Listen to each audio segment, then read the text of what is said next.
Good afternoon. You're listening to the new WCEG Network on WCEGTalkRadio.com. Watch us live on your smart TV, on YouTube, WCEG Network. I'm Celeste Giordano, your show host of Global Legacy and Wealth Building for the next hour. We're the worldwide community empowerment group where we speak life into the community. Like us on Facebook, follow us on Twitter, and on Instagram at WCEG_talk_radio and at WCEG Network. We're also on all the Apple platforms, and we're on the YouTube channel, WCEG Network.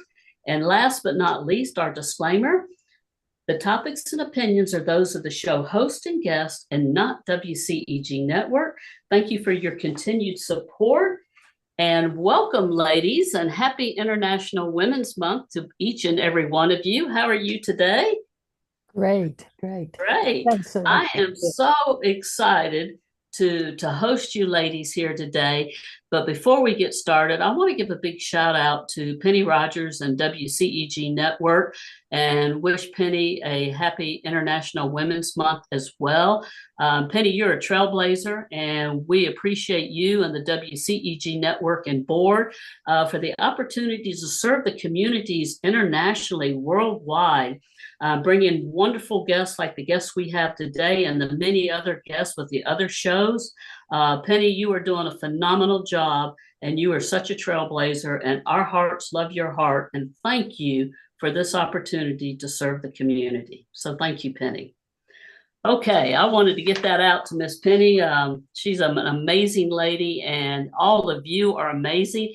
I can't think of a better place that I would rather be than right here today with each and every one of you. I have such cherished memories with each of you, where over the several years, probably I would say within the last 6 years, that I have known you ladies, and I have met you at different things, whether it be Annie, you and I have met serving internationally, serving underprivileged and underserved people and children and communities. And we've done this a couple of times, I believe. We did it in Jamaica, and then I think we did it over in Spain. And so that was just an amazing opportunity, and just what a blessing that God lined our lives up and put us together, and the friendship that we have. And I can't wait to share all the wonderful things that you've been doing in your life and in your community. And so we're looking forward to sharing that. And Carol Dockum, again, I met you at an eWomen Network, and now you have the Beautiful Faces Going Places, and I think I got right in where that was starting to springboard and take off. And what a wonderful opportunity to be a part of your success team and speak at your events on numerous occasions, your summits. It's been a blessing, and it's a cherished memory and opportunity. We have served 2 years together with our nonprofit, Women in Community Impact, where we, in the month of May, do backpacks for foster children, and looking forward to bringing that back again for a third year in the Cincinnati area. So very, very excited for our opportunity and for the speaking opportunities, and just more importantly, the friendships and the leadership opportunities that we bring together at Beautiful Faces Going Places. And yes, thank you. All the way in Cincinnati. And I want to say that Annie is coming to us from Portland. So you're way on the West Coast there. And Rebecca, I believe that I had met you several years ago at Beautiful Faces Going Places, and just love the camaraderie and the support, your words of wisdom and knowledge that you bring to the community and to the networking groups. You have supported me in numerous workshops that I have presented, as well as other numerous women. So thank you for everything that you do in the community. And I can't wait to share your stories and to share International Women's Month with all three of you today. So thank you for being here. Thank you for your wisdom and your knowledge that you're going to share today. But most importantly, thank you for being the person that you are, not only in your personal life, in your professional life, but in your community, because all of you are heart-centered women. And I love your servant leaderships. Thank you. Thank you for being here. So we're going to get started. But before we do, what I would love to do is just ask, before we introduce you and ask you to introduce yourselves. Well, no, let's go ahead and let's introduce ourselves. Let's do that first. I think that would be the best thing. I'm going to start with Annie. Annie, I would love to have you tell our audience about you and your company and what you do, your book, and just anything that you would like to share with our community. Well, first, Celeste, I have to say thank you so much for having me here today. I am deeply touched that you reached out to me. You are such a beautiful soul with such a huge heart. And anytime I can do something with you that's going to move the needle in the world a little bit, I'm just so happy to do it. Thank you. So thank you for having me. Absolutely. Yeah, I'm an author. I wrote this beautiful book. It's called The Fifth Chamber. It's a memoir about love and loss and more love. It centers around, well, it starts with me being widowed when I was 28 and pregnant with my son. But the story is way more than that. It's me finding my way back to myself and back to love and back to a beautiful life. And I've been really blessed to build this really extraordinary life, and so much so out of my grief, which I would have never expected, never believed when I was that 28-year-old woman. But even all those years ago, I knew that I wanted to do something meaningful with my experience and do that. I love it when people turn their tragedy into a blessing. And that's what I've been doing ever since then. So my book just came out this past September. But beyond that, my daughter and I started a couple of different adventures that's been so fun to do with her. And again, I'm like so lucky to get to build these with my daughter. So one is a monthly reading series that we call Coffee Talk. And the first Thursday of every month, I curate 5 readers. They come on, they read a short grief story, whatever it is, the whole range of grief. As somebody asked me earlier, it's not just the death of a beloved, it's everything. So we've heard stories about infertility, about health issues, loss of youth, loss of self, pets, politics. We started it the first week of the pandemic when we were all sheltering in place. And we were looking for a way to be together while we were all apart. It's going strong. I'm so happy to say I would have never expected 4 years ago that it would have the life that it's having, but it's been a beautiful thing. And out of that then grew our podcast. So we have a podcast called Coffee, Grief, and Gratitude. And we joke because we like coffee. So that, like, everything's centered around, have your warm beverage, pick up your cup, and let's talk. Yeah. And so those for me, like my really giving back is both the Coffee Talk and the podcast, because it's important to me that everybody grieves, right? And so when we share our stories, we feel seen, we feel less alone.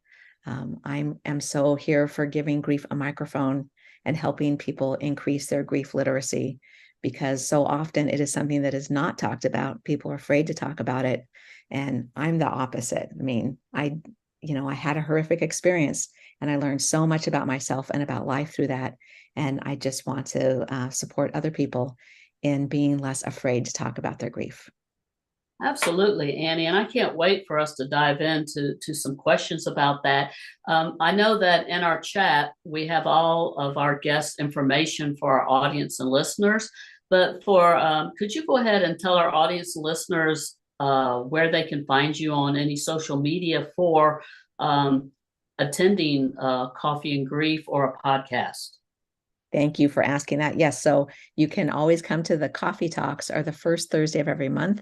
And that you can find the link on Facebook. We have a private group called Coffee. Oh my gosh, they're all Coffee and Grief Community. I have to think which one. That one is Coffee and Grief Community. And then the podcast, you can listen to it wherever you listen to your podcasts. It is called Coffee, Grief, and Gratitude. Right. So those are the 2 places. And on both Facebook and Instagram, I'm just on as my name, Ann Gudger. To everybody else, I'm Annie. Here, I'm definitely Annie. But when I started my writing life, I decided to go by, my more formal name. So, and my book you can find wherever you buy books. Absolutely. And I appreciate that.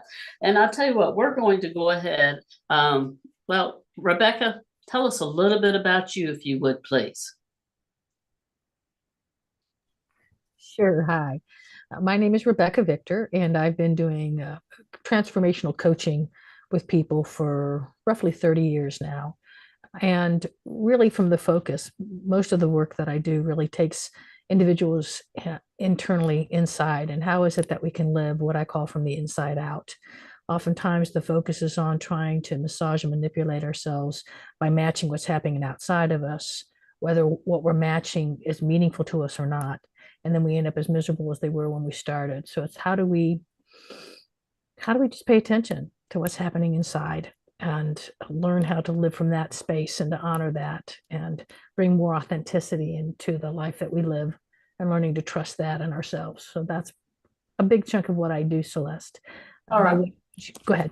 And could you give us the name of your company or any links that people can go to, please? Yes, my company's name is Your Joyful Path, and you can just type that in for the website. I do have a podcast, and the podcast is called Living from the Inside Out. And you can see episodes on my website. It's just the same, Your Joyful Path /podcast.com/podcast. Very good. Thank you so much, Rebecca, for sharing that, and look forward to our interview later on here today as well. Ms. Carol Dockum, let's tell our audience a little bit about you, please. Sure. Carol Dockum, CEO and founder of Beautiful Faces Going Places Women's Success Network. I'm trying to think what to share today. Celeste, I have so enjoyed working with you. I'm trying to think, it's been over 5 years, I believe, when I first met you at eWomen Network. And I want to say I fell in love with your heart. My heart loves your heart. I kind of snagged that from Celeste. She says that to everyone that she works with. So thanks for having me here today. I'm a former Chamber of Commerce executive director, former adjunct professor, and just fell in love with chamber world. And prior to 2020 or 2019, 2020, early 2020, I had this vision of creating an online chamber of commerce to support women in business. And 5 years later, here we are, a very robust online chamber of commerce for women in business. So excited to share more about who we are, what we do, and really here today to celebrate Women's History Month and International Women's Day. So with trailblazers right here in this room. So thank you for having me, Celeste. Absolutely. And Carol, I always have to tell this story because when the pandemic came about in 2019, I was coming from Atlanta up to Cincinnati. I was going to be your guest speaker in person in March. And they shut everything down like the day before I got there. And it's like, what are we going to do?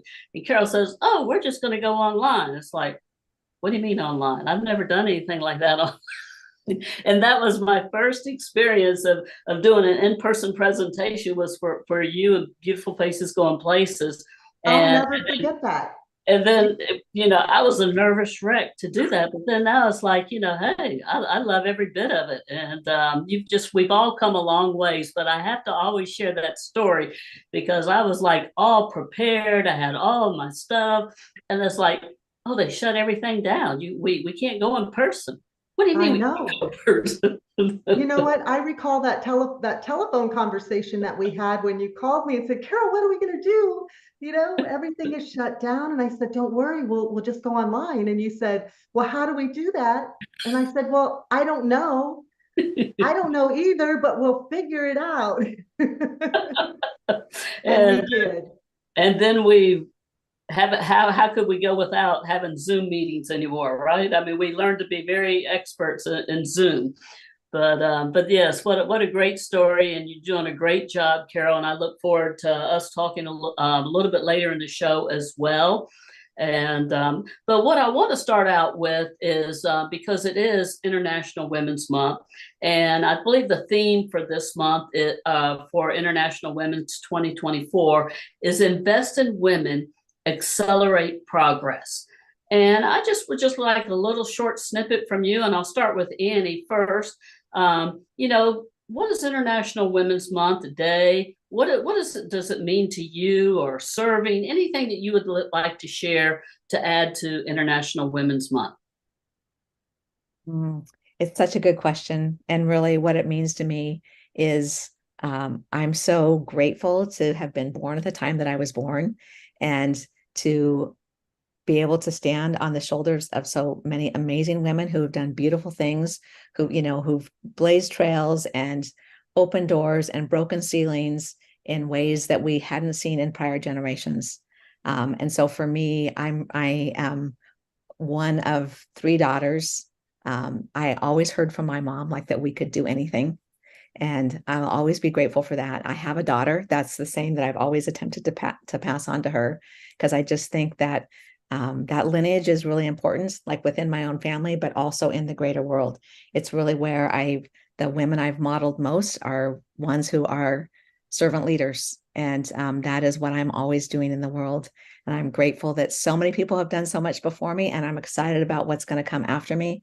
It's for me at this stage in my life, it's all about my legacy and how I can really give back and keep that female energy going forward and forward. Absolutely, Annie. And and I know you and your husband, you serve a lot and overseas and things of this nature. But I can also remember when we were in Spain, and I know I don't know the story to its entirety, but I'm going to have you share it, that this lady went on an international summit where we went over there to serve for a week and to educate and learn from other people. But she had a friend or somebody, and you ended up leaving. There was a death or something, and I'd rather you tell that little bit of story. But that's what kind of person Annie is. She invested in this money in herself to be somewhere for 10 days over into Europe, and she left and to support another woman, right? Yeah, you're gonna make me cry. This is a question I was not expecting you to ask me. I'm sorry. It's okay. No, it's okay. I was thinking you were going to ask me about Guatemala because my husband and I go and serve on a medical team there. Yes. But this going to Spain, it's true. That is how I met Celeste, was through Women of Global Change. And we'd been on a service project the year before in Jamaica that just every time I get to do those projects, it just cracks my heart open even bigger. And I always know I'm in for it. I'm here, I'm coming back. So I went to the following year to Spain. I know I'm all teary about this. I brought two friends with me who are these remarkable women. I actually brought three friends with me. And we were on the ship, and the next morning, I'm good friends with her sister. Her sister called me and said that the friend is Roseanne. Roseanne wasn't answering her phone. Would I please go get her? It was an emergency. So I took my phone to her room, and Roseanne found out that her mother had died. So we were in Spain. Her mother's in the US in Washington. And so for me, there was no hesitation that I wasn't going to put her on a plane by herself. And so we got online and changed our trip and flew home. And it was crazy because, it wasn't a planned trip, of course. So I can't even remember all the stops that we had to make. And my husband, who's an amazing human and super supportive, I'm like, find us a hotel here. And this is, so we just hopped until we got back. I flew with her the whole way. She lives in Seattle, and I don't know, I want to say funny, but not funny. But so that flight, one of its legs, it stopped in Portland. I live in Portland. Right. And so I had my husband come to the airport so I could wave at him through the glass. And I told him, like, if she can make this last leg of the flight by herself, then I'll stay. But if not, I'm going with her. And of course, as soon as we landed, I looked at her and I'm like, no, I'm flying all the way to Seattle. So I waved at my husband through the glass. I made sure Roseanne couldn't see him because she would have told me to stay. And I got back on the plane with her. We flew to Seattle. In between, my family is so great at just jumping in, doing what needs to be done. So my kids drove up so that I wouldn't have to fly back. So they're driving to Seattle. We get off the plane in Seattle. Roseanne's family is there just to hold her, and for them to just it was so unexpected. Their mother's death was so sudden. And it's a family that I know and love. So I got to be supportive of them that way. And then I told them that Maria was driving up. So they drove me partway down. I met my daughter. We all had a big hug and a big cry. And I drove the rest of the way home and heard about this service project from afar. But there was no doubt in my mind that that's what I was going to do. Like, she's my dear friend and I love her. And it's one thing people always say, like, I'd do anything for you. Sometimes we have opportunities to do whatever it takes for the people we love. Well, and I share that story quite often about what it takes and the type of people that we are. And Annie, I mean, you are just a phenomenal individual, personally, professionally, character, integrity. I mean, is way, way up at the top. You are definitely a world-class young lady. So thank you for sharing that story, because that's something that I had never seen anything like that, you know, but somebody, and I mean, I know how much money I spent to go on that trip, and Annie was just there like 1 day or 2 days and left to go support this person and friend. And we never know what we'll do until the time comes, but that's just who Annie is for our audience and our listeners when we get ready to talk about a few things. But that is a phenomenal story, Annie. So thank you for sharing it. Thank you, Celeste. Yes, yes. Thank you for all the kind words.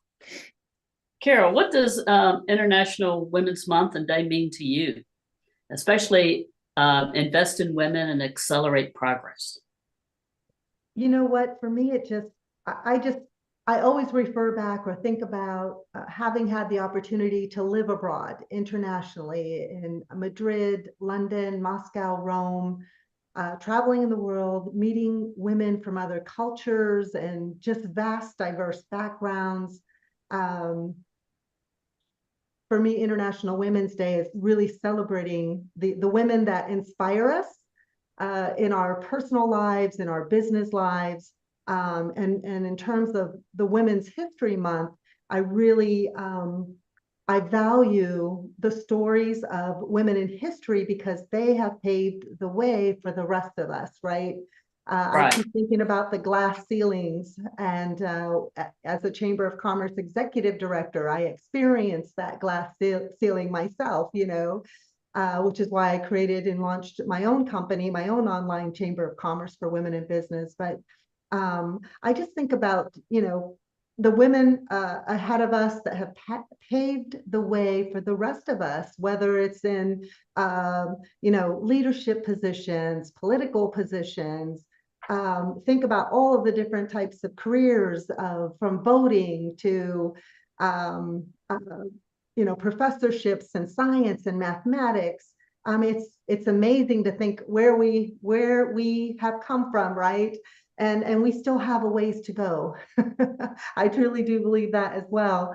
So that's what International Women's Day and Women's History Month means to me. I think it's a great inspiration for our youth, because our young women today, you know, our granddaughters, our daughters, they are the next women in business entrepreneurs. They're the next leaders.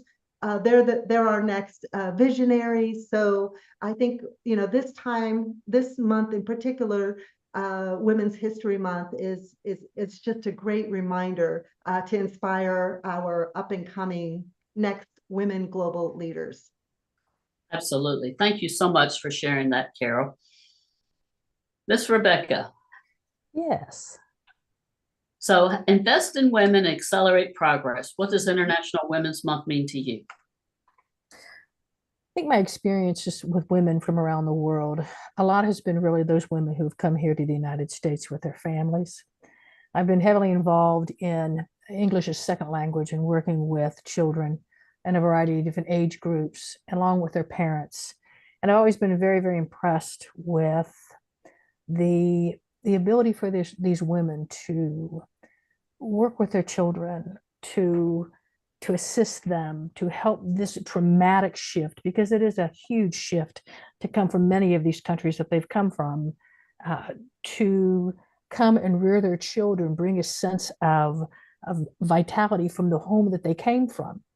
And how is it that they can integrate their children into a world that they know nothing about or very little about? And I was always very impressed with the passion, the willingness. We would have, like, for example, many of these people coming in, migrants, et cetera, don't have a lot. And yet when we would come together, they would just bring feast. We would have International Dining Day, and they would bring foods and share all these wonderful meals. And I would just look in astonishment, because it was as if they just threw the doors open, and was very honored by that. I've always been very impressed, because many of these women who've come over here were also women who were journalists, or they were accountants, they were professionals, medical professionals. And of course, Yes. coming here, they lost that. They could not practice in accounting, or they could not practice as a journalist. So the things that how they chose to identify themselves, how they recognize themselves or express themselves in the world, was dramatically changed. And oftentimes, for the benefit of their families. So I've been very, very impressed with just the presence and the power that they have. Each of them coming from different parts of the world that they've come from, and just honored to be a woman alongside them, and realizing that all of us, each in our own unique ways, are dealing with situations, conditions that are very similar. And how is it that I can turn and acknowledge a fellow woman right where she is, doing what it is that she herself feels that's important for her. And so as far as me, accelerating women on International Month is really acknowledging, recognizing right there where they are, the power, the presence, the gifts that they bring, and a lot of fun. There's a lot of fun and a lot of humor as well. So Absolutely. Absolutely. Well, thank you, ladies, very much for answering that question. And I just wanted to honor International Women's Month, and I couldn't think of 3 women to honor as like you, as well as Penny, our founder of WCEG Network. You guys are all heart-centered women who have a greater appreciation of supporting other women, other nationalities, and I just appreciate that. So with that, I am ready to get in, and we're going to get started with Annie today. And Annie, my first question that I have for you is, what's the best advice you were given in your grief? Well, starters, I always have to say you're given a lot of bad advice, right? And so the best advice is really to listen to yourself, to really listen to your gut, like to tune into your intuition. The best thing that was said to me so many years ago was just to feel your way through. You cannot think your way through grief. You got to feel your way through it, and to let yourself have the whole experience of it. And it's hard and it's painful, but in truly opening yourself up to the experience and feeling it all, you do manage to get to the other side. And as I said, like just really, really honoring yourself. If yourself feels like sitting in the chair and staring out the window and crying and creating a huge stack of Kleenex as you go, that's the thing to do. You're not going to stay there forever, but you may need to stay there some. For other people, it's about being busy, right? And just like culturally, people are so uncomfortable around grief that they want to make it better for you. They want you to feel better. So we've all heard people say things that are not helpful. So that's always my thing, that like, just really, really listen to yourself. And it's okay if you don't know. It's totally okay. It's your world's been turned upside down. You don't know what to do. But that was the best for me. Well, you said a key word, feel, and I just had an interview yesterday with a marriage counselor and therapist that I hosted on a show, and we were talking about communication, and whether it's communicating with your partner, your spouse, or your children, or a friend, or anything. And she used the word that you should always say, start out, I feel, because now you're not placing blame or this or that, but I feel, because people don't understand that I feel is important, and that's not targeting anything right there, but that's how you feel personally as a person. So you just, it just, popped in there since I just heard this last night, and then that's what you came through is I feel, and you need to share how you feel with people, and that's not a bad thing. We're entitled to feel happy. We're entitled to feel sad. We're entitled to grieve or whatever it is. We're entitled to feel that way. Well, and when we share those, how we're feeling honestly and responsibly, that is how we connect to each other, right? If we're all just like in the nice and phony level, like I'm fine, everything's fine, then you don't get that heart connection, right? It's authenticity comes to me, like authenticity comes through our hearts, not through our heads. No, that's true. Very good. So how did you support your son in his grief? Well, I was pregnant with my son when my husband died. And so he came into this world with just me. And his grief didn't happen till later because all what he knew was there was me. And it's in my book. I joked with or not joke, but when I first went to therapy, I told my therapist that I was there for Jake, my son. And I said I had this vision of him as a grown-up going to therapy and telling the therapist, my dad died, my mom went crazy. And I'm like, no, I can't have that. I can't have that. At that time, I didn't feel like I could get better for me, but I knew I could get better for him. Right. And then so for him, it was never a secret. Right. I love hearing my daughter say she grew up like in our house. We always talked about grief because there was more loss besides my husband. My second husband, who is just such a mensch, came with plenty of his own loss. And so grief was part of our dinner conversation. So for Jake, I just always kept it open and available, that he could always talk about it. Kids have their own way of processing and their own timelines. A very concrete thing I did for him when he was a baby, I packed a box of Kent's, my first husband's, of his objects in that size we used to call a record box, but now like the small moving box. And I just wanted Jake to have things that had been Kent's. I kind of believe that we leave a little of our stardust behind on the things that we touch. So years later, when he actually opened it, he didn't open it till he was in his 20s. Before he opened it, he said, asked me what was in there. And I said, I honestly don't know. I packed it so long ago and I was not in a great state when I packed it, but I was so impressed with what I actually packed. So I had things like from Kent's childhood up through young adulthood. I had report cards and pictures. I had his baseball mitt, a miniature motorcycle that he loved. I put some of his favorite t-shirts. I put his wallet in there. And Jake still carries his wallet. And part of why I say that now, I know it just makes me all teary, but it's so beautiful. I very recently had someone reach out to me and thank me for my book and say that she had shared it with a friend, and that friend had been widowed within the last year. Less than that, within the last couple of months. And so she packed a box for her kids and she made sure to put her husband's wallet in it, because we don't always think of that as a thing to save, right? But I just want this super worn wallet that Jake could carry as his own, and he does. So. And he didn't open that box till he was in his 20s? Right. So when I made it, I super taped it, and on Sharpie, I wrote, do not open until 2013 or later. Because he would be, he would have been 13. I put it so he'd be 13. Less than 2003. Right. So when he was 13, I asked him, do you want to open the box? He was like, nope. And every once in a while, like it would get moved. We moved. Went from this closet to that closet. And I would say, do you want to open it? And every time he'd go, nah. And I've written about it. One time he just said to me, he was little when I remarried. So he said, dad is my dad. I don't have this connection. And I was like, okay, but someday you might, right? So for him, like his grief has really been as an adult, because as a kid, he really felt Scott, my fabulous husband, is his dad. And I know for him too, now that he's a father, Jake is a first-time dad. He's having his grief come up because that's what happens, right? We have the next cycle in our life, and we still have some work to do, what we carry with us. Okay. Well, I'm glad that he did finally want to open it. Me too.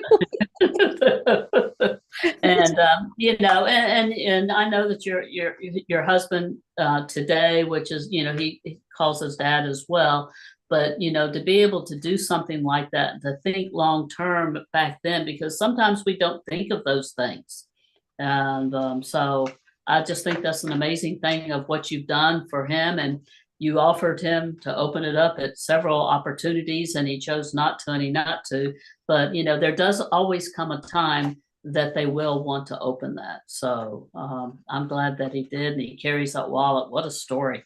And I want to share that with my aunt, matter of fact. So that's great. Well, as I said, I was so touched that somebody reached out to me to say, yeah, I'm glad that's in the book. I'm glad that I did it. I'm glad Jake waited until the time was right for him. It had more meaning, and to get to go through it with him as an adult, we had lots of tears and drank lots of coffee, and it was a beautiful thing. Absolutely. So Annie, you say grief is your superpower. What do you mean by that? It's always a thing I say about myself. Grief is my superpower. And I say that because, like, everything for me, everything valuable that I've learned through my grief. Grief has helped me be a better person. It's where I learned to not take time for granted. It's where I learned love and compassion in a bigger, deeper way. It really is where I learned to be a joy seeker and a beauty seeker.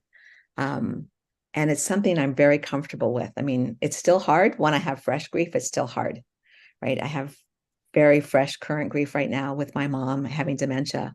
It's still hard. I will never be immune because that's not the way life works. But I do have a different compass than a lot of people have around grief.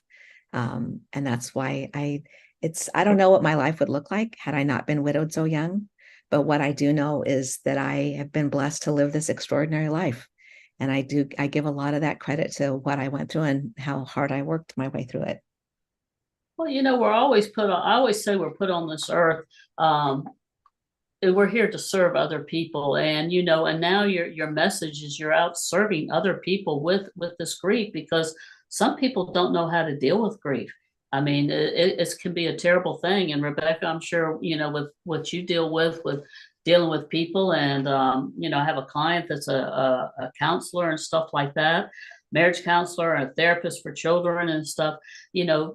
Children today, don't know how to process a lot of things, and grief is an aspect of, learning how to process that. And if your mentors or your parents never dealt with grief, then obviously they didn't teach you how to deal with grief, right?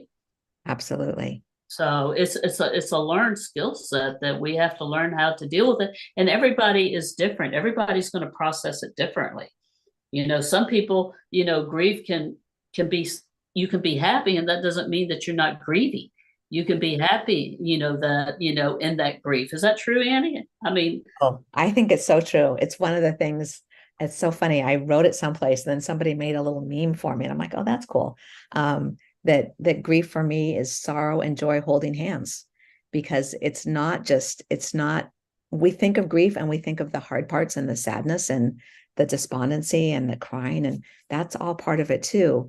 But it also, if you allow it, it like opens your heart, and you can be happy while you're grieving. You can have joy.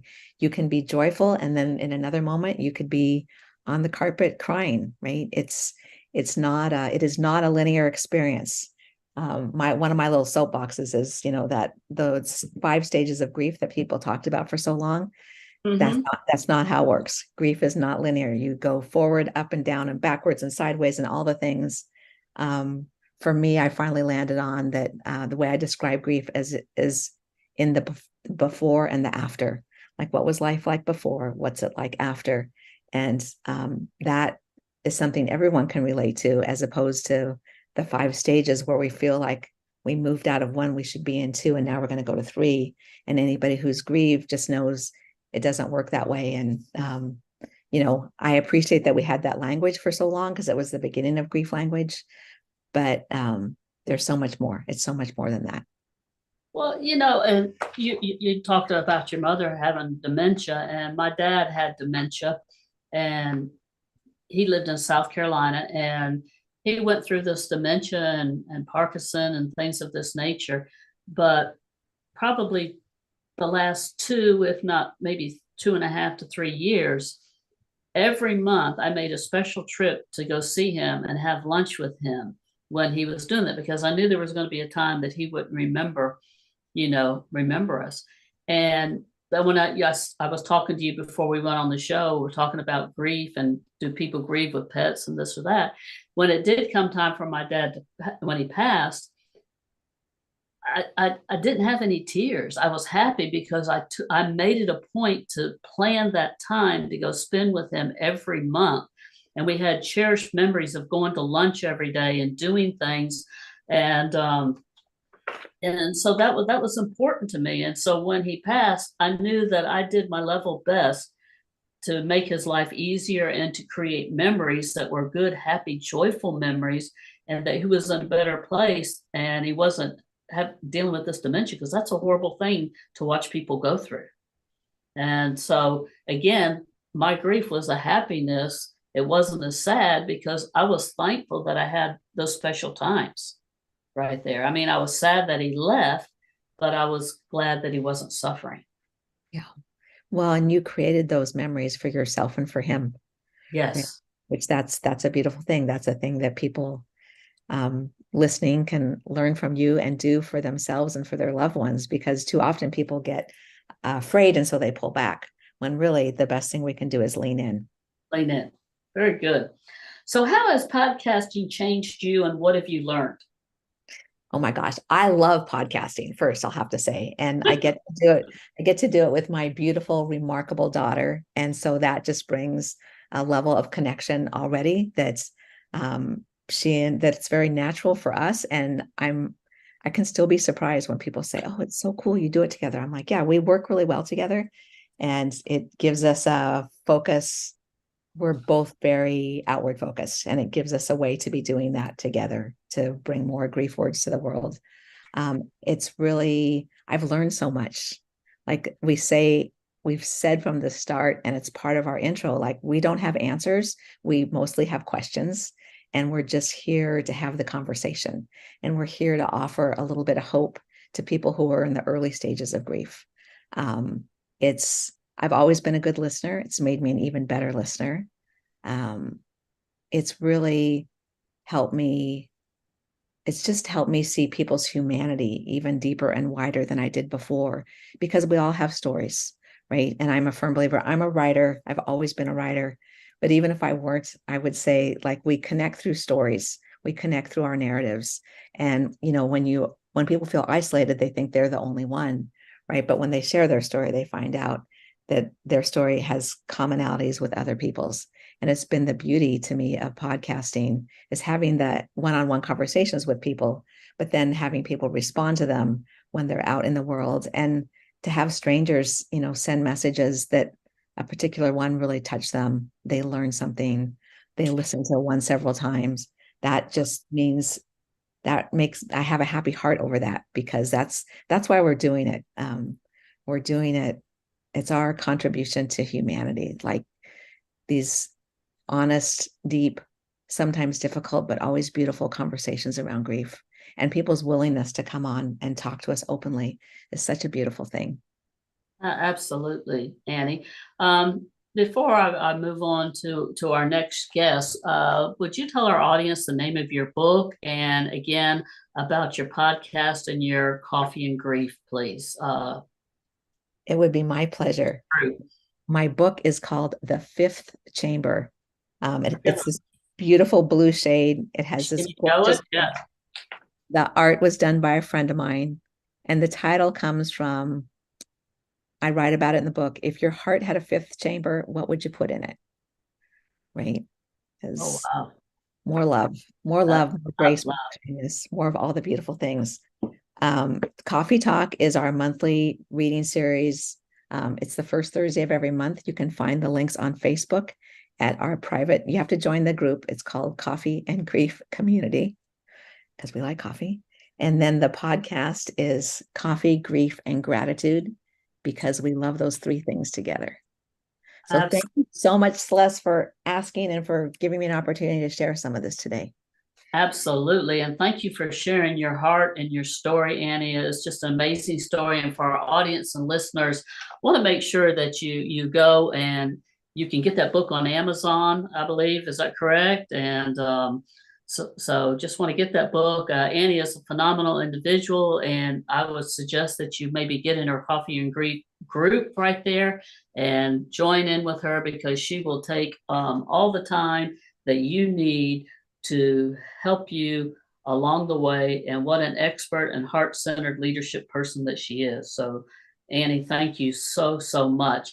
And I'm excited to say that Penny, our founder of WCEG Network, has extended our radio show here today. So we have a little bit extra time here today with you ladies, and I'm excited with that. And if you have any questions, please put them in the chat. We'll be glad to answer them. And I would like to go on to Rebecca, if I could. And Rebecca, and let's talk with you about what role do you see women playing in our changing world? Thank you, Celeste. Well, I see him playing what you're doing now. You're welcoming other women on. You're giving them an opportunity to share their voice, their ideas, their dreams. I think that makes such a significant change. To be able to hear one another. Oftentimes, women will put their head down and do what they need to do to get things done, and really just need the opportunity to be nurtured, the opportunity to have that heartfelt experience, to know that the direction they're moving in is one that is valuable. I think that women play a significant role, actually. And it's time truly that we stand up in the way that feels most comfortable for us and honoring to what it is that we're going to bring. But yes, I think we play an essential role right now. Essential. Things are changing. I truly believe, we've lived for so long with the idea of a triangle type of a community where the hierarchy is one person at the top and the majority of people at the bottom. And then everybody fights for their pecking order. And when you study a lot of cultures that are actually led by women, as far as guided by women, it often comes, rather than more of a triangle, it comes from a circular perspective. So that there's almost, if you had a center point within the circle, everybody has an equal representation and equal purpose and value. And so I think that part of our journey is how can we move away from the idea that it has to be led by one, and we can create and bring about a sense of community, a sense of that circle of all of us, people stepping forward who have certain strengths while others back off, and then they switch back and forth depending upon what's needed. Okay. So let me ask you, what are some of the positive impacts women are making in our world at this time? Well, as I said here, this right here, what you're providing, what Carol's providing, what Annie's doing is, each is, you're providing an opportunity for people like myself or Carol and Annie to get out there and share a message that may touch the heart, may touch the mind of somebody who is seeking something. And I think that is so essential because, oftentimes, I know myself, I'm not necessarily, I'll pick up stuff while I'm doing stuff around the house. I'll put a podcast on, I'll put whatever, and I'll pick up stuff while I'm doing things or I'm traveling. And it gives me that opportunity to hear things that I'm not necessarily sitting there in front of a screen to learn. But I also see, someone like Carol who's opening that door and creating an opportunity for women to get together. A variety of women. And Carol is very open, and much like yourself, very open, very loving, very receptive. And I think that we need to know it's okay to be loving, and to be loving in a professional world. And go ahead. Oh, no, you go ahead. No, and I just wanted to say with Annie, I just love that heartfelt, because I right off the bat, I'm like, I'm hoping some people who I love dearly are listening, because I know that would create that space for that heart to open, to have permission, because it's through honoring the process, like Annie said, that we get to the other side, and the other side is something, that, wow, what we pick up along the way makes the other side even more valuable. So and that's true. For 36 years, I owned a brick and mortar franchise, and I hired and trained and promoted and retain direct salespeople. And so we always use the story, we offer opportunity, recognition, and money. And I did that for 36 years, opportunity, recognition, money. And, it's like getting on that hamster wheel. Okay. And it wasn't until I retired and I started my consulting business and I started networking and I started serving. And to me, the full circle, yes, we're in, for opportunity, recognition, we need money to survive. But the other missing ingredient was serving, that we are here, that we need to serve. And as women, we're servant leaders regardless. I mean, whether we're serving ourselves, we're serving home, we're serving our children, our spouses, we're serving in the community. And serving is a skill set that not everybody grows up learning how to serve. And so I think that's something that's important, that as women, if you didn't grow up in a home where you were taught to serve, and maybe you aren't serving now, it's never too late to get out there and serve. And if you have younger children, it's important that we pass that skill set down to the younger generation about serving and giving for others. And it's not about us and ourselves. I think too, in serving, I think there's 2 points, when you're sharing, when I think about serving. One is as servants, it's very important, especially with women, that we learn to nurture and care for ourselves, because it is often very easy to continue to give. Like, I can remember watching my mother and my grandmother and seeing it in myself and watching it in other women. All of a sudden, they're the ones that eat last. They're the ones that, instead of sitting at the kitchen table with everybody else, they go into another part of the room because there's no room. So they're the ones that often are seen sacrificing the most. And they say it doesn't matter, because all of a sudden love becomes defined with as long as I can give, which is wonderful. But how do we also honor when there's a time, and with respect to grief too, when there's a part of that says, I long to be at the table with the rest of them. And so how do we give ourselves permission to own that desire without, feeling as if there's being selfish or what, because we've got to step forward, to possibly take the space of someone else. But how is it, like when I look at being in service, I also have to be aware there are times that the best service I can give is to create the opportunity, when I look in someone else's eyes, to say, you got this. And not necessarily be the one to do that, not to do it for them, but to create the space, because that's some of the greatest gifts I got, when somebody looked in my eyes and recognized the capacity that I had. So I love when you were talking about that servant leadership and teaching our children, how is it that you care? What ways can we care? Because also we can become codependent, where we start doing for others. So how do we balance that with us? And I think that's paying attention to how we feel, paying attention to making sure that the actions we take are aligned with ourselves, that we're not stepping outside of our comfort zone, or because there's an innateness, don't you think, Celeste? There's just an innateness that we have, that if we learn to pay attention to it, will guide us in how best to be that servant leader. Absolutely. And I would like to open that statement up right there to Annie and Carol, if you would like to add any comments to that, because I respect you two ladies immensely. I expect all three of you.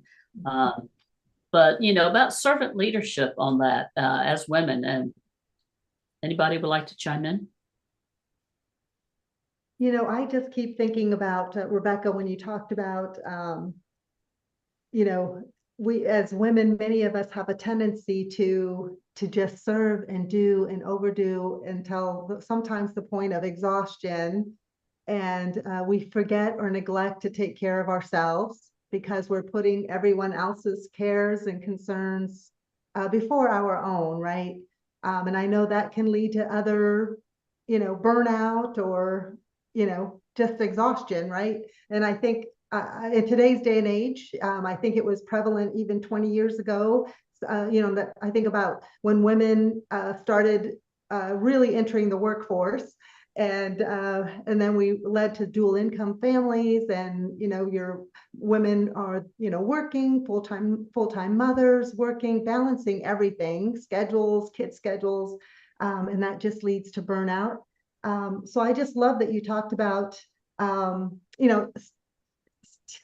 listening to your intuition and not overcommitting, and it's okay to step back and have a seat at the table, right?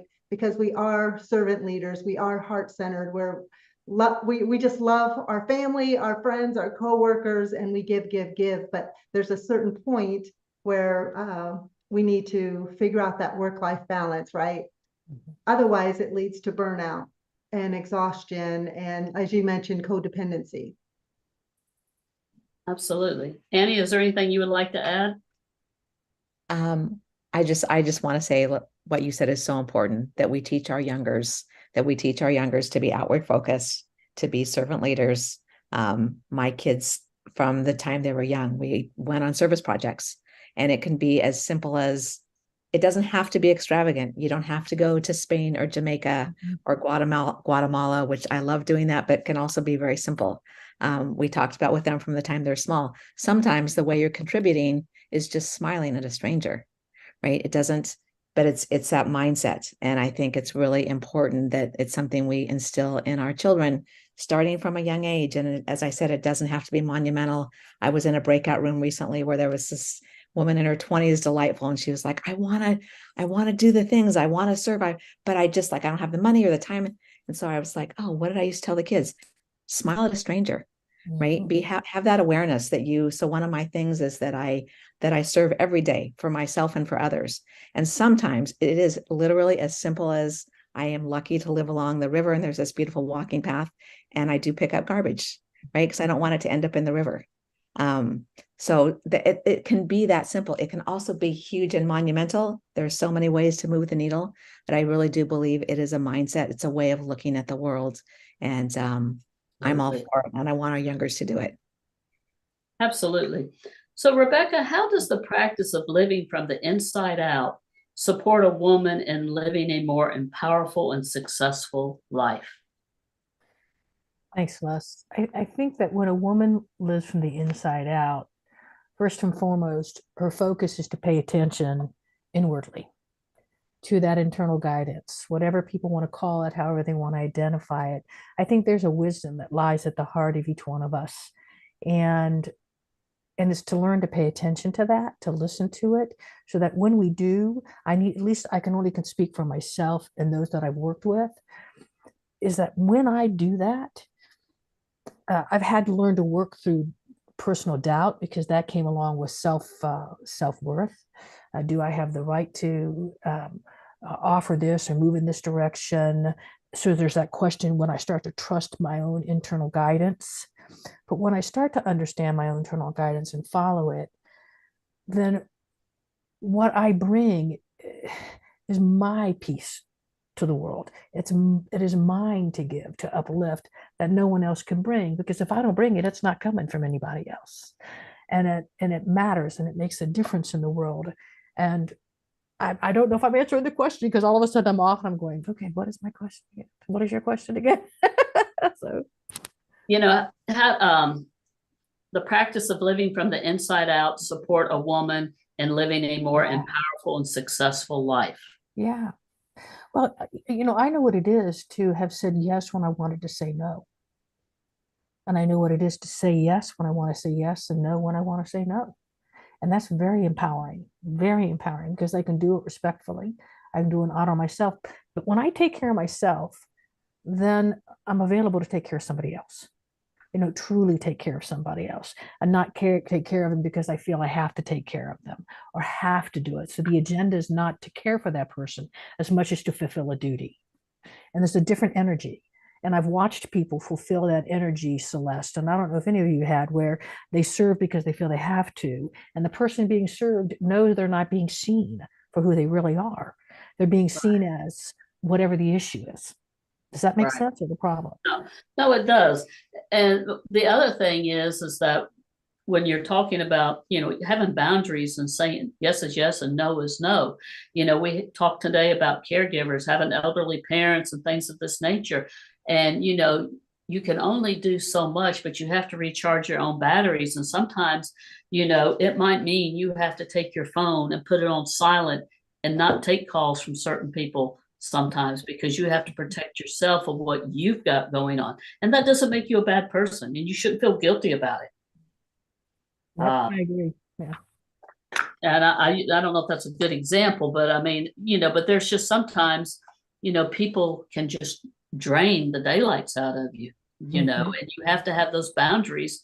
And, I have this favorite saying that, especially with my clients, you make your living with your attitude and your mindset, and nobody messes with that. It's $1 million opportunity up here, and you can't allow people to do that. Yes, we have obligations that are negative over here, or an elderly parent that requires attention here, or a spouse or children or a troubled child or something. We deal with those things, but we also have to protect ourselves. I agree wholeheartedly. Yep. So my last question. It comes out backwards. I don't know about the rest of you, but if I don't take care of myself, it'll zing out sideways. So Rebecca, what are some tools to help women on their personal power and support of themselves and others? And I may have just gave some. I think it would help if people were to actually learn a little bit about the idea that everything is energy. Okay. I think I'd mentioned to you briefly before, but everything is energy, the thoughts that we hold, the beliefs that we hold. And when we begin to manage those thoughts and beliefs, it takes awareness. So it's learning how to be aware, paying attention, being curious without being judgmental. So why is it that all of a sudden I feel like I need to scream at this guy who just cut me off?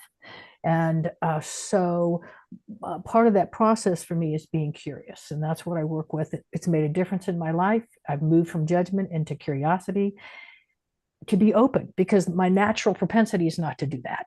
But for some reason, when this situation arises, I really turn into something that I'm not quite sure about. And so it's, how can I create the space to learn what this is? And then from that point, then how can I offer myself love, compassion, and kindness? That probably is number one. I mentioned energy, but that's number one. I have needed it. I can't tell you how many times that I've had to, when I've wanted to turn in judgment of an action I've done, or a thought I've held, a judgment I've held toward myself or someone else. I'm the one that often needs the compassion. I'm the one that needs the kindness. I'm the one that needs to love myself, because there's something in me that somehow is feeling threatened or out of sync. So when I serve myself in that way and release the judgment around it, then I'm open to be curious and see something different, which allows me to make different choices. And so that's one of the things that I encourage people to do and learn. There's some great information out there on what they call quantum physics. And quantum physics is simply the study of physics at a subatomic level. And what they're finding in the research they've done over the past 100 years or so is that it operates differently than it does with the things that we can hear, taste, feel, touch, and smell. That operates at what they call Newtonian physics level. So it's different, but they have found that people can impact the movement of energy by their thought processes. So if we can come to understand that, then this idea of our thoughts having power is not this nebulous thing out in outer space, and it sounds really good, and we'll play with it every once in a while, but really we don't really need to manage our thoughts. Wow, there's a reason maybe it might be important to take a look at the beliefs I hold and what's happening that's influencing my life, because it's birds of a feather flock together. It's done unto you as you believe. There's a reason that statement's there. What you put out there, you get back. And, so it's that whole idea that not only do you have that from a spiritual perspective, but they're beginning to, because of the equipment they have, being able to notice things now. And, oh, look at that. It is done unto you as you believe. So I would probably say those three things right there. So. Very good. I appreciate that. Annie, do you have any comments you'd like to add to that? Wow, that was beautiful. I always thank you. I always love hearing it. I'm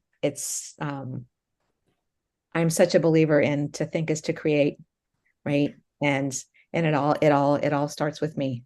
It all starts with me. It all starts with you and with you and with you. And having that, I've known for a very long time that all we are is walking around this bundle of energy, right? And when we see ourselves as that energy out in the world and we see others that way, that's a different experience. That then takes away the judgment, as you said. It takes away the othering people, because we can see that there's not that much difference between you and me. And I'm fond of saying that this, the body is just the meat packaging, right? It's what lets the energy move from place to place. But we all are just energetic beings. And I loved hearing you say that. Very good. Thank you so much. And Joy, Rebecca, what a joyful experience this has been. Please tell our audience the name of your company. And I know we have it listed down here of how they can get a hold of you. So the name of your company and how they can reach out to you, please. Thanks, Celeste. The name of my company is Your Joyful Path. And that you can go ahead and reach me at Rebecca at Your Joyful Path if you wish to email, or you can get on and go to my website and reach me from there. So. Very good. Thank you so much, Rebecca. Amazing. All right, Miss Carol Dockum, are we ready? I just want to say, how are you going to follow these two ladies right here? Oh, you know what? We are on a roll. I'm loving the conversation here today. I can listen to Annie and Rebecca and you, Celeste, all day long. So yeah, this is amazing. Absolutely. And I'm very appreciative of the extra time that WCEG has given us. Thank you, Penny, very, very much. So Carol, I'm going to jump right in. And Carol, as a visionary behind Beautiful Faces Going Places, Women's Success Network, you've created a vibrant community that champions the growth and success of women entrepreneurs. Can you share a pivotal moment or a story from your journey that inspired you to transition from the role of an adjunct professor and Chamber of Commerce Executive Director to founding this empowering networking? Yes, I can. I think our earlier conversation today, where I heard a hamster wheel, I heard the glass ceiling. Serving on a chamber board as their president and executive director was a huge honor. And talk about servant leadership. I've got to give a big, huge hand of applause to all of the chamber execs out there in the world, because you're on 24/7. Loved everything about it. But yes, there was a glass ceiling, and I just I saw an opportunity to really make a bigger impact for women entrepreneurs, not just locally, nationally, but globally, leveraging technology. And this was pre-2020, pre-Zoom years. And I thought, gosh, there's got to be a way, and everything starts with an idea. We were talking about thoughts become things, right? Here we are 5 years later. Beautiful Faces Going Places, Women's Success Network, a thriving, high-vibing entrepreneur, women in business membership platform. So yes, I just got to say, it was the pivotal moment was realizing that there was a glass ceiling. I was living on a hamster wheel. I needed to get off. I had made my contributions to my local community, grew the chamber, initiated fantastic membership benefits and all kinds of great programming, but I was maxed out. I don't know if that makes any sense. And I knew that there was something more I wanted to do, to create on a greater impact level. So that was my pivotal moment, resigning and then spending 2 years trying to figure out, how do I do this? Well, you have done a wonderful job with it, Carol. And, and you have a membership there that, you had started. And then after not quite a year, we went into shutdown with the pandemic. And so you had to create this through Zoom. Right. And so we did that for 2 years or whatever. We But I did. love the fact that you have different levels in your memberships, and you have a general membership, and then you also have your success team members, which I think I know that I am. I think Rebecca, Yes. you are as well. And these are your leaders that you use, those people that invest more in themselves and invest in beautiful faces going places, to be your speakers, your platforms, and things of this nature. And it opens up an opportunity for people to grow and network amongst each other to support one another. And I think that's just an amazing thing. And you have I think a TV show, a station that you're getting ready to launch as well. So Yeah. congratulations with that. But I just love how you support the women, sponsorships, in-person meetings. You have your monthly lunch and learns, and then you have first of the month, you have things just for your members, I believe. Yeah. And now I think you're doing your Coffee and Connections quarterly. I like to think Coffee and Connections came from Women of Community Impact Coffee and Connections, but we love it. And we love coffee and we love connecting, right? And then we have, Wind Down Wednesdays that you do in person, and you did your first retreat in September, if I'm not mistaken. Yeah. So you're doing phenomenal things to give back to the women in the community in the Cincinnati, Dayton, Northern Kentucky area. So congratulations and on a job well done. Thank you. So in 2022, you co-hosted a 24-hour live stream celebrating International Women's Day.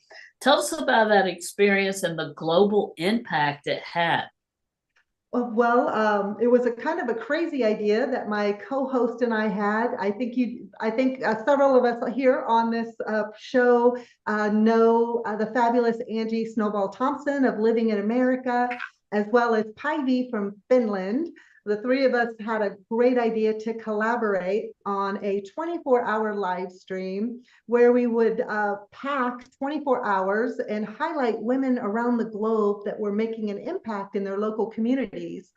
So the idea was to pass the Zoom room on to other cities, states, and countries with a special host. So it was so cool. It was amazing as we live streamed it within our International Women's Day Facebook group page. And then we had special speakers talking about all things that really impact women entrepreneurs, women in business, and, working moms as well. So yeah, it was so cool to hear all these voices, see all these beautiful faces, and contributing to, whether it was work-life balance, maybe it was taking care of aging parents. We had a special guest speaker from Flavor of Italy. She zoomed in and shared a cooking class, and she actually made some fabulous Italian food for us. And we just had different things happening within 24 hours. We had someone live streaming from London and Asia as well, and I think we had a yoga class from Australia, just all kinds of really super cool stuff happening. Absolutely. And you did a fabulous job, you and Angie and I forget the other lady's name. Yes. You did a great job with that. And it was a 24-hour live stream. And I even think that I represented Women Community Impact and Servant Leadership during that as well. So could you share one piece of advice for women who are just starting their entrepreneurial journey and looking to make their mark? What would that advice be? My biggest advice is just do it. Don't overthink it. As I mentioned earlier, it took me 2 years to launch Beautiful Faces Going Places. I spent 2 years getting ready to get ready. And as Rebecca alluded to earlier today, I heard her talk about, sometimes we have those little voices that, creates that self-doubt and questioning yourself, whether or not you've got what it takes, and, who that imposter syndrome, like, who does Carol think she is? She ran a chamber of commerce and now she can just, start her own company and create her own, these are the little voices. And then I had to say, stop it. You know your stuff. you are qualified, you have an education, you have a MBA, you've taught marketing and advertising in Rome, Italy, on it, you ran a successful chamber. If you can do that there, you can do it for yourself, So it was that questioning and that self-doubt. You've got to just wipe it. I mean, erase it, right? And just do it and not question yourself. And I think from my experience, you just do it and then you tweak it along the way. Yes, you're going to learn from the whole process and you're going to figure things out along the way, just like Celeste, you and I did together, our first Zoom lunch and learn, where we had probably, I think, 30 people registered to attend in person. And then we had to quickly pivot, navigate, send them all the Zoom link, tell them how to do it, say, join us at 12 o'clock, we'll be there live and the show will go on, right? So yeah, that's my biggest share. And I just want to say, just do it. Yeah. Absolutely. And networking is so important in growing any business because it's all about building relationships, lead generation, but more importantly, it's about visibility. And if you're an entrepreneur and you're wanting to grow your business, you have to be visible in where you're at. And you can be visible in networking, you can be visible in speaking and hosting a podcast. You can be visible in teaching. There's just so much that you can do, and that's important to do. And also to do your due diligence and do your homework with networking groups, because not all networking groups, you fit in there, and you need to do your due diligence with those. And, you need to give them time. You can't just go to one networking group once or twice and say, this isn't for me, or this is great. You need to give it a try. So I think that's important. So one of my last questions is, Carol, can you share a personal challenge you faced during this transition and how you overcame it? This might offer a great encouragement of women navigating their own entrepreneurial paths. I think my biggest challenge during this whole, just launching my company, getting the programs in place, learning what works, what doesn't work, and then having to, pivot, which we all have had to do, right? And then you figure out what's working, what's not. I think my biggest thing is resources. Number one, I always say, surround yourself with brilliance. Surround yourself with others that are going to lift you up, inspire you, encourage you, that positive people, that are high vibers and that are going to say, hey, you've got this, as Rebecca, you mentioned earlier, look into your eyes, you look, when somebody looks into your eyes and tells you, you've got this, surround yourself with people like that. And then resources, don't try to do it all yourself. I know the first 2 years I did everything myself. I saw myself once again being on that hamster wheel and I'm like, okay, I've got to learn how to give it up, or pass the baton, and then instill that confidence in a VA or an assistant or someone that can help me, show them how to do something, and then have the confidence in their abilities that they can take care of the task, right? So that I can focus on what I do best, which is being the face and the voice of my company, right? And creating the programs to allow speakers, trainers, coaches, and experts to shine their light as well. So I think that's my biggest learning curve. Oh, and that's a great advice right there, Carol, because with a lot of my clients, I let them know you need to delegate. You need to stay in your lane and do what you do best.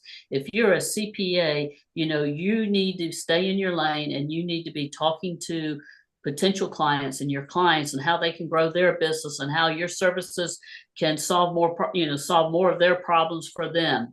So, that's what you need to do. And you need to stay in your lane and grow beautiful faces going places by talking to more people about the opportunity of your membership of that. Ladies, this has just been an awesome International Women's Month program. I can't thank you enough for your time. I apologize that we went over. I am grateful for WCEG for giving us this extra time. And I want to go around one more time so people know how to get a hold of you. Carol, how can people get a hold of you and about your company, please?